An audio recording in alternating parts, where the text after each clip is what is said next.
Après yo mama mwana ya mukuna. Yo mama ya mukuna ozwi ba audio na nga o nga na sali oke ko sala émission ya lukuta olobi ke ba audio wana nga na lobi ke eza ya lukuta ezanga ete ba audio wana ezanga eza ba audio nga mutu na lobi clairement likambo nyonso tu ndenge bandaki na ndenge sukaki tata na yo mukuna ayebi makambo nyonso tu ayebi makambo nyonso tu naza na eloko na commenter contre ye te naza na montage oyo biloko azokosaka yo FCC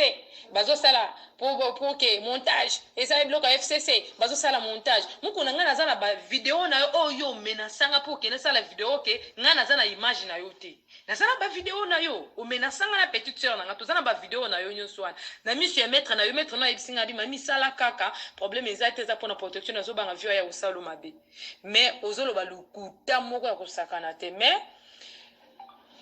solution kaka nzamba opesaka solution na makambo nyonso to wana wangana ndenge ozowangana wana mena moto ata ntango ozowangana bato nyonso bayebi likambo wana na motema na wana oyebi ke makambo mwana alobi eza ya solo bavideo wana eza ya solo montage bakendaki komotango tokendeki na yo kuna na nini na meteo kuna tokendeki na bato soki kasho oyo ozoloba wana soki pepe nakendeki na bango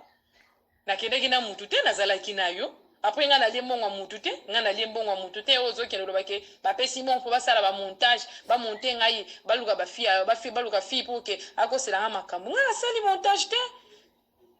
oyebi très bien que ba vidéo wana eza ya solo na ko répondre yo kaka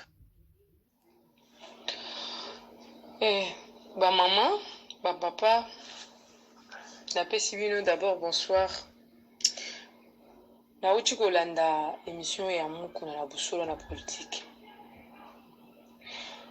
Mukuna zelanga pe na busolo na politique.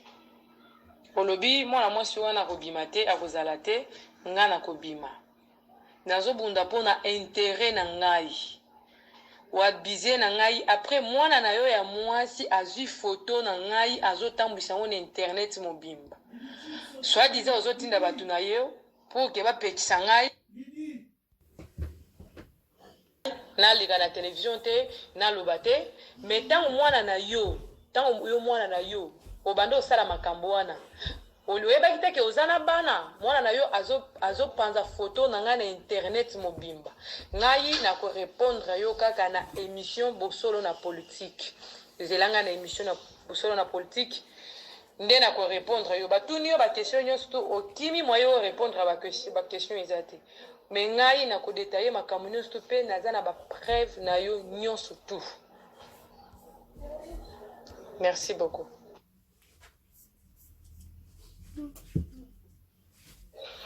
Après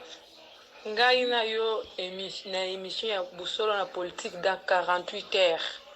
ngai na yo ozala liboso ya télévision na yo olanda ba vérité oyo okendaki kokosa ozokosa pe mokili emoni déjà ke ozokosa zelanga réponse na nga da 48 heures